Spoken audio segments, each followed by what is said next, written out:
RemoAge is a project that employs digital solutions to help elderly people in sparsely populated areas of Northern Europe.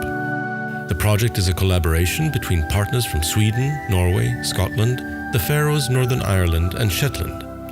RemoAge is supported by the NPA, the Northern Periphery and Arctic Programme. RemoAge here was looking at supporting older people and people with dementia to remain more independent and remain closer to their communities and to connect them with their own community and the wider community using technology.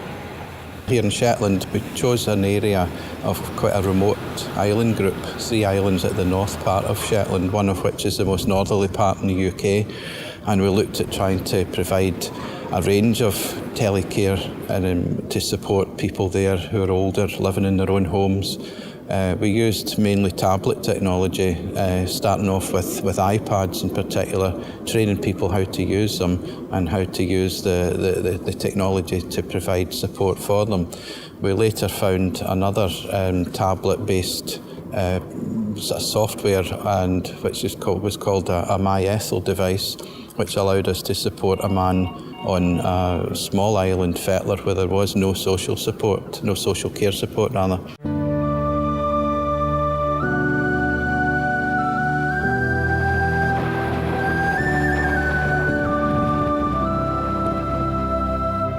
Fetler's one of the most remote islands in Shetland. It's based on crofting, and most people here are no strangers to sheep, and they work the land. It's also a self-sustaining community where they'll look after the electricity, the telephones, there's the ferry crew, they work with the roads, so it's a very interesting community. At the moment, I believe there's round about 60 people living here, and certainly for older people, as they lose their mobility, their ability to mix with other people, it can be a lonely place.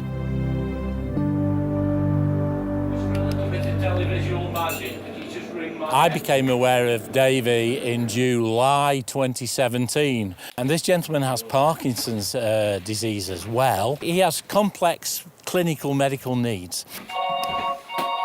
Hi, Davy. Hi, Duncan. How are you doing? Very well, thank you. How are you, mate? Good. Well, I couldn't even put my socks on in the morning. I was on tablets for depression. Not now, though. Not since this came along. I met him, he was very much at a low ebb. He'd lost his motivation, he was living at home and not really being able to care for himself. That said, he really didn't want anybody to help him. He felt that he needed to get on with it, to man up and sort his life out.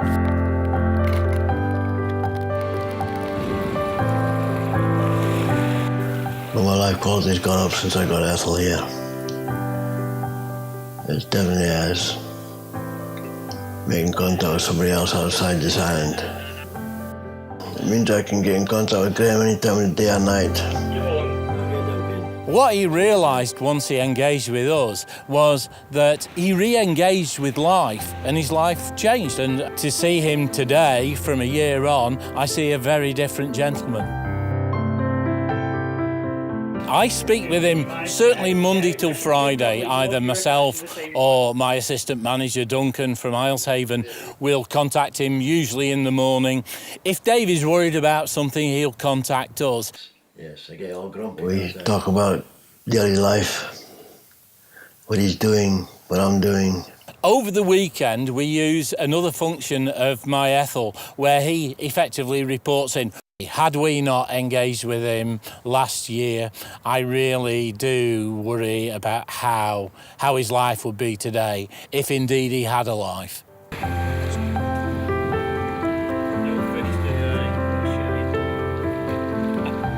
If we were to provide him with care in a conventional way, bearing in mind we can't employ people on this island, a half-hour visit would take 5.5 hours of staff time.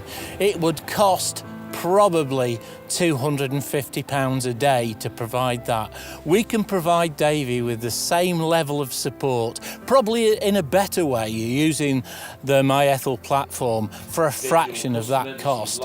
And that frees up our important human resources to be better deployed elsewhere.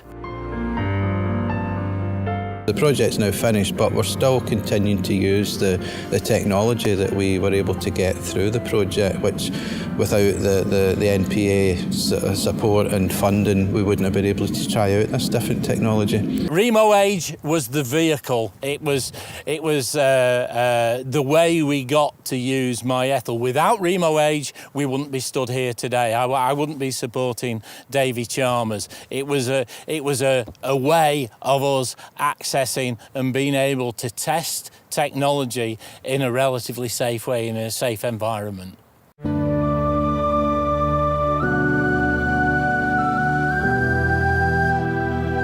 We're in the process at the moment of looking at rolling out the results locally here to social care management and health management to see how they can continue to provide this after the project funding has ended.